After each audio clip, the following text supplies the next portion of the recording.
Hi there, welcome back. So this is the third and final video, and yes, if you've seen videos 1 and 2, you will have seen this beginning shot. So this is just a bit of a recap on all the moulds that we have used and other embellishments in the 3 videos to make the pink and white collection.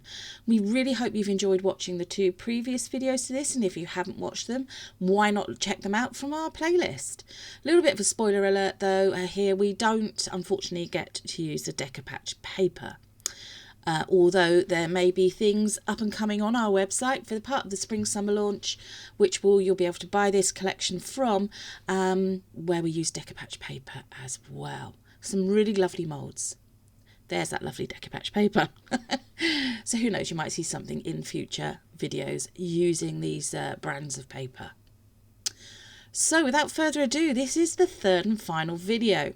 We're going to make a lovely ribbed edge detailed bowl and a set of 4 coasters. So here's the bowl. Lovely mould. The only drawback there is it's not see-through, so you can't see where your resin's coming up to. Also, you may be wondering why I've cut apart the mould for the coasters. That's because there was a set of 6 moulds, and the 2 in the middle were damaged during transit. So just also showing you there some alcohol inks that I'm intending on using, and some of these lovely dried pressed flowers. I don't actually use the bright pink, believe it or not. I know you might think, yes, you have. Alcohol ink, I do use the more reddish pink. But all I'm doing here is just showing you 2 empty moulds and 2 where I've already created a design using the pressed dried flowers. Now, I've done that.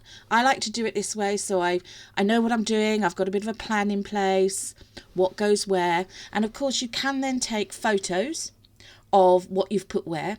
Just makes it a bit easier when you then come to place them onto the resin. So just showing you what I do here. So we're just going to open up this packaging, and then using a pair of fine tipped tweezers, very gently picking up the individual flowers and popping them down in the design on the mould that I think looks best. The thing I would do differently, I think, with this project, and you'll see if you've seen the thumbnails, obviously you can already see, is I'd probably use white, a solid white background for future ones rather than the... I did think it was pale pink that I'd used, but when it cured, it was a lot more vibrant, which was a bit of a surprise, and unfortunately we do lose the outline and detail of some of the darker pink flowers. But yeah, just trying to think of how I want these arranged and then popping them in, moving them around at this stage rather than... It's best to do this at this stage rather than you've already poured your resin, you've got a bit of a time deadline and you're popping them onto resin and then taking them off again, possibly damaging them, getting resin all over them. That's not what you want to be doing. So this is part of the planning process that we implement here at Lottie Jasmine Designs when we do things like this. Although sometimes I have to say we do it completely off the cuff and think, right, okay, let's just go for it. So those are the 2 designs. I do also add in some little bits of white gypsophilia, or some people know it as baby's breath. But here's a bit of a close-up. Looking really, really pretty. Of course, you can use any colour dried pressed flowers you like. You don't have to use the dried pressed flowers at all. You can use anything you want, really. So in order to make sure that this wasn't too long-winded, this process, I've actually decided to use some Tea Expert 4-hour demould resin. Now, Tea Expert, we know, and from our own usage of it, it's quite a thick resin. The 4-hour demould was so thick, I did start to stir it and thought, I'm going to put the colours of the alcohol inks in first, and then combined the resin and the hardener. So it's the 2 jobs in one. So I've added some of the alcohol inks there, the pinkish red colour and the pearl white. Stirring it up. As you see what I mean about how thick it is? It's like the equivalent of like a soft serve ice cream, really. Very, very thick. Very thick. So at this point I wished I hadn't added more of the pink. But that's a hindsight, and high insight is a great thing. But there we go. But as you can see, that's quite a nice, lovely, pale, pastel-y sort of pink, baby pink colour. So here we have 2 of the moulds, and I'm just going to pop in some of this very, very thick gloopy, love that word gloopy, resin. As usual in this video, anything where we can provide you with links to the products that we've used will be listed in the description box just down below. There we go. And now some sections of this video have been sped up, and that's just literally because it's a process that takes a little while and you don't need to spend a long time watching me do the same thing. So here we are. I'm just using another stir stick to manipulate the resin around the mould, making sure that it touches the outsides of the mould, trying to get it to spread as an even layer and coat. Now you don't want this very thick. It's literally about 2 mils thick, 2 millimeters thick. Sorry, I don't know what that would be in inches, but 2 millimeters thick. Not quite enough in those, so just adding a little bit more in. Of course, you can manipulate this rather thick resin around inside the moulds by using a heat gun. So by all means, use a heat gun. We do have one, but for the life of me, couldn't find it when I needed to do this. Yeah. So there we are. Of course, you don't have to use 4-hour demould if you've got plenty of time either. You can just use regular epoxy resin. So just going around the edges of the mould now using a micro brush. Now these micro brushes are great. This one hasn't got the little foam bit on the end of it. So it's like a little pokey stick, as I call it. Pokey tool or pokey stick. And it's great at getting rid of and encouraging those little bubbles to not stick to the centre.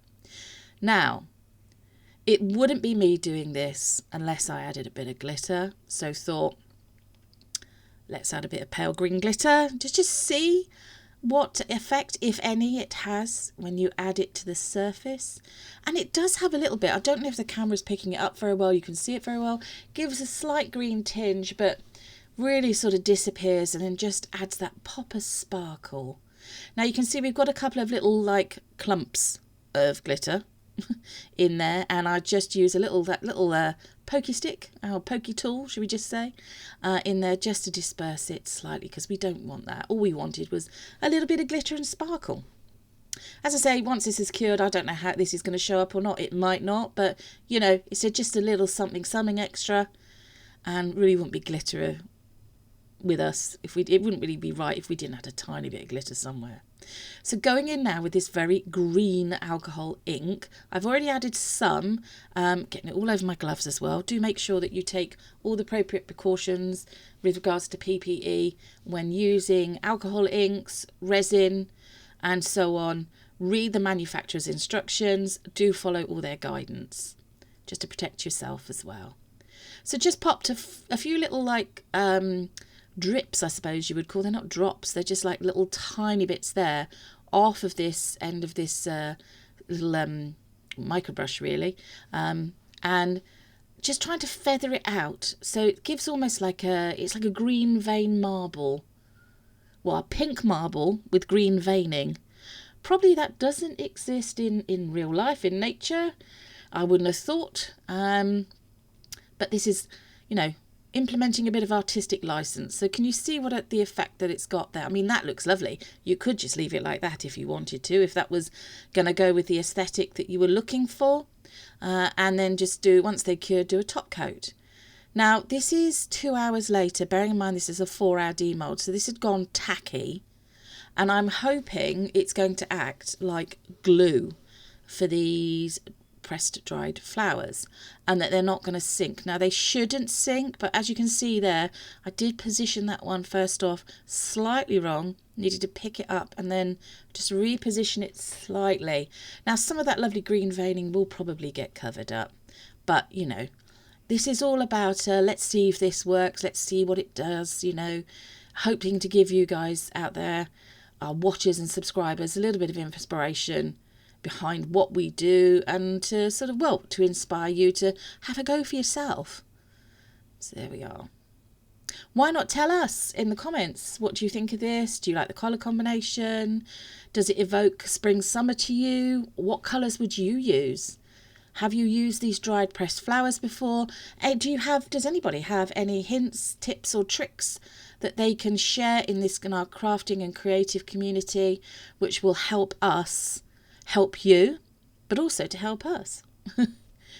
So let's get sharing, everybody. Let's get sharing all of our hints, tips and tricks when it comes to crafting. It doesn't have to just be if you're using resin. It can be paper craft. It could be if you're using air-dried clay, if you're somebody who's a painter, upcycler, anything like that. Anyway, back to this. As you can see, I've now managed to place quite a few of these lovely flowers. That dark, dusky, pinky coloured one, believe it or not, gets lost somewhat in the finished coaster. You wouldn't think so looking at it like this. And this is just a time lapse of me doing the others, because I didn't think you needed to sit for 20 minutes watching me do this in real time. There we go.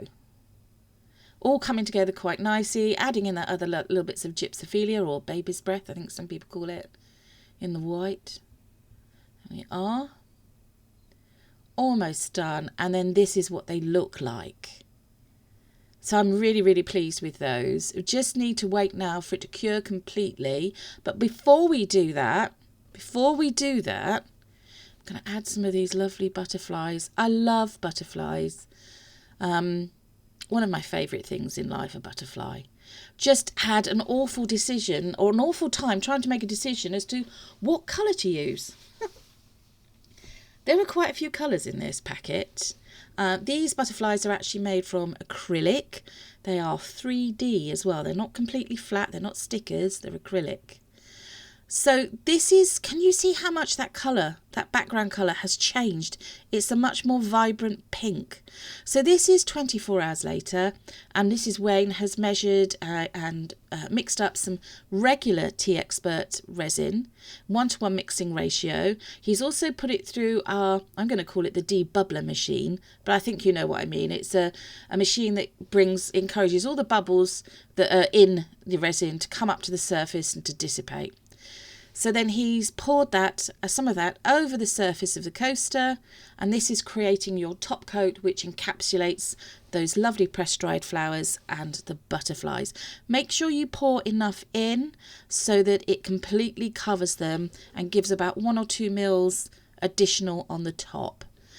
You can, of course, this mould itself actually, we decided not to pour the resin in all the way to the top. Now, we could have done, but they would be more like paperweights then rather than coasters. So we opted against that. So we poured the rest of the resin in and we put them to one side to completely finish curing. Now onto the bowl. Wayne has mixed up the same thing. Tea Expert resin, the regular resin, not the 4-hour demould. He's added in the alcohol inks, the same as I used. Notice how his is a lot more vibrant, more of a bubblegum pink. I was a little bit concerned that it was going to be really way in your face. It is quite vibrant. You'll have seen probably the thumbnail. It's a vibrant pink. But if that's your aesthetic, if that's your jam, then these would be great for you. So he's poured some of the pink in. He's just trying to persuade the resin to go all the way down to the bottom or to the rim part of the mould, which makes obviously the rim of the bowl, the edge of the bowl. And just pushing it all round the edges using the stir stick or the popsicle stick there. Trying to encourage any little air bubbles that might have formed to come up to the surface. Now, in with the process of filling this full, as many dried pressed flowers as he could. He did use some from, there's another package there, just slightly to the left of, slightly off camera. That's come from a different manufacturer to the ones I showed you earlier. He does use the ones I showed you earlier, but he also uses some more that we'd got come through. Just to, because, we didn't have enough of the others. And he's just going through now, turning the bowl around a bit, popping them in. Now, up to you if you do this process this way, or if you coat everything in resin first by dipping the flowers into the resin and then placing them in the mould, or if you decide to pour your mould half full of resin and then put your flowers in. Wayne opted to do it this way. So he's only got resin currently in the very bottom of this mould, and that's that pink resin. So just carefully going round, manipulating the mould so that he can see where he's putting the flowers and then placing them in there and hoping and praying that they don't come up to the very surface when he does pour the resin in. There we go. So he just continues to do this until he's totally happy that he's got everything in there that he wants, which was the stage he'd got to now. And he again made up some clear resin this time. So again, this is Tea Expert resin, 1:1 mixing ratio. He's put it through the debubbler or the degassing machine so it's crystal clear, because that's what you want. And carefully, gently pouring the resin into the mould. There we go. And this is just to ensure that you don't introduce any more bubbles into this, because the idea is you're going so it gets like a glass-like finish. So he's just trying to gauge where this is then coming up to on the mould, and it's just starting to go across the base, which is the top part of the mould that you can see there.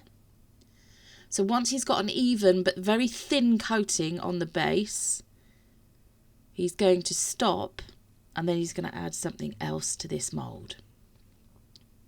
So if you've joined us today, thank you for joining us. Thank you for watching. Hopefully you've given us a thumbs up or a like, a share, and maybe a subscribe. It's free to subscribe to our channel. We upload videos 3 times a week, Wednesdays, Fridays and Sundays at 5 p.m. UK time. We do also have a website going live on the 16th of Feb. So that's very, very soon. And we're working very, very hard to get that up together for you. Last few sort of checks in place and so on. And hopefully have an update for you for that for Friday's video. There we go. Look, so then Wayne is so exciting times for us. Please bear with us. There might be a few little hiccups when that goes live, but we're hoping not. We're hoping we've thought of everything and anything. But let's hopefully it'll come to fruition, and it will help to us along with our crafting journey.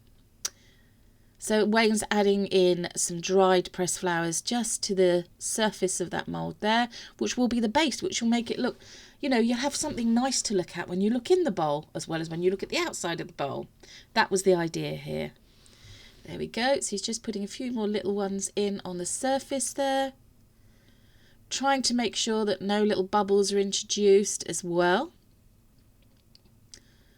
There we go. Lots of lovely flowers there. Have you ever done anything like this before? What colour combinations have you used? Have you found it particularly difficult or not?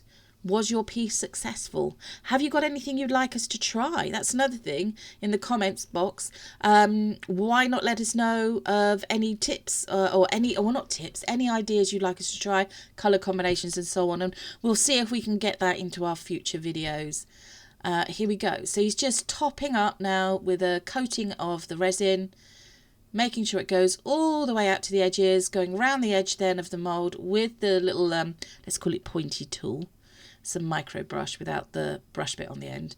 Just trying to encourage all of the bubbles not to appear. Now, this was the following day. We did realise very, very quickly that some of those flowers had risen to the surface and were poking through. So what he's done now is he's had to apply a very thin coat of resin to the top. This is 4-hour demold, this resin, this one. So this is a lot thicker. And this was because the resin, when it cured, the regular resin shrunk back quite a lot. And we wanted as smooth a surface as possible on the base of the bowl. So when it demolds, you've not got to do any sanding or anything else. Just giving it a quick spritz there with some isopropyl alcohol to encourage any little bubbles to dissipate. There we go, just getting the last few bits of the resin in. And then it's a case of fingers crossed that that does the trick. So this is 24 hours later. Now we have got a few. Yeah, we've got a few things that we're not happy about. One is obviously the base. We are going to have to do something else with the base, but look at how clear that resin is. I mean, wow. And you can just see it there. How shocking pink is that resin? Goodness me. If you love pink, you'll like this. If you really, really love pink, you'll really, really like this. But look at that. I mean, not so good on the blue background, but the crystal clear resin, I mean, I don't think there are any bubbles that we could see on this. Look at the ribbed edge detailing. That looks really lovely. Quite a nice effect actually with the flowers too. And wow, Wayne did a really good job getting equal spaces there. Now, as you can see, the bottom, not exactly how we wanted. So we probably will be putting a piece of felt on the bottom of this. And also, though, that will make the colours pop. The dried flowers that are in the base of the mould of the bowl here actually pop. So this is me. And I am really pleased with how these turned out. You can see where we've done the 2 different pours of the resin. Nice and nicely cured. Again, this is a whole 24 hours after the final bit had been done with these. And we're just going to do a bit of a demould here. So carefully taking the mould away from the coaster. And yes, everything is sufficiently covered, which is great. We've got a little bit of an issue here at the sides, and that's, to be honest, that's because the resin has shrunk back slightly when it's cured, and the reason for that is because we didn't pour it all the way to the top. If we did, we'd have some of the chunkiest coasters ever. Literally would be more like paperweights. So you've got a couple of options. You can either use what I was using there, deburring tool to go around the edges, or you could very lightly sand it with perhaps some sandpaper or an emery board to nail file. But I really love the way that has turned out. Now, I'm not sure if you saw in the previous shots when I was just showing them starting to demold, the glitter does show up a little bit. Not green, but just gives it a little bit of sparkle, which is lovely. Again, we've got a little bit of tidy up we've got to do here. Do you see what I mean about some of the flowers perhaps lost a little bit? And look, there's the backs of them. So yeah, I think the future projects where we've got this kind of colours will probably go for white as a background rather than the pink. You can see there the darker pink flower gets lost somewhat, but you know, really quite happy with this. So for the purpose of the finishing shots, we don't put a flood coat over the top, but I will be putting a flood coat over the top of these just to tidy it up a bit and make sure that they are ready then and of a standard that where we are happy for them to go on sale. And as I said, these items will be available with the spring summer launch, which will be on our website, which will be happening at the end of March. Here are the beauty shots. So here are these lovely coasters. Really stunning. Love these. Really happy. Think that this project was a really good success there. Hope you enjoyed watching them. And this is the bowl. Look at this with the rib detail, the vibrant pink. Wow, that is a vibrant pink. And really pleased with how that's turned out. Again, a little few things we need to do to the base. Here are the coasters with the bowl itself. Really looking nice. They do actually tie in quite nicely because obviously they've got the dried pressed flowers in common. And then the very final shot is the whole of the collection. Look at that. Do you remember those from video 1 and 2? Hopefully you do. Poet and I didn't know it. It rhymes. We really hope you've enjoyed this video and watching the videos in the collection. And thank you again for watching. Hi to everyone in the live chat and bye to everyone in the live chat as well. And we'll see you again in a few days. Take care.